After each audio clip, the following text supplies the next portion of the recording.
खुशामदीद सबको बिस्पाल की तरफ से। आज की वीडियो बनाने का मकसद ये है कि वो तमाम हजरात जो तुर्की में आना चाहते हैं, दीगर कंट्रीज से जो लोग यहाँ पर मूव होना चाहते हैं, सेटल होना चाहते हैं, अगर वो प्रॉपर्टी लेना चाहते हैं या बिज़नेस सेट करना चाहते हैं या अपने बच्चों के एजुकेशन के हवाले से यहाँ पर मूव होना चाहते हैं, तो ये एक चैनल मैं ऐसा जनरेट कर रहा हूँ जिसमें आप मुझसे कोई सवाल पूछ सकते हैं इन तमाम कैटेगरीज़ में। रियल एस्टेट के हवाले से कि अगर कोई इन्वेस्टमेंट करना चाहता है, ख़ुद नहीं रहना चाहता,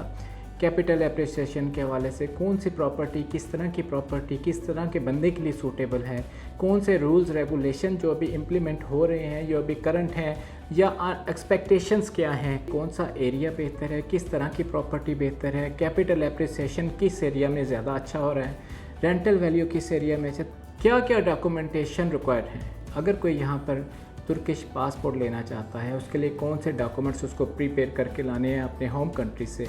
यहाँ पर आके किस तरह की प्रॉपर्टी परचेज़ करनी है, और नॉर्मल प्रॉपर्टी के लिए जो लोग छोटा सा घर लेके खुद रहना चाहते हैं उनके लिए क्या क्या वसाइल हैं, कहाँ पर किस प्रॉपर्टी की अपॉर्चुनिटीज़ है, एशियन साइड, यूरोपियन साइड, कौन से रूल रेगुलेशन अभी इम्प्लीमेंट्स हैं। एजुकेशन के हवाले से प्रॉपर बच्चों की काउंसलिंग, उनके पेरेंट्स की काउंसलिंग, कौन सा करिकुलम यहाँ पे यूज़ हो रहा है, किस तरह की एजुकेशन हो रही है, क्या क्या फैसिलिटीज़ हैं, क्या क्या प्रॉब्लम्स हैं,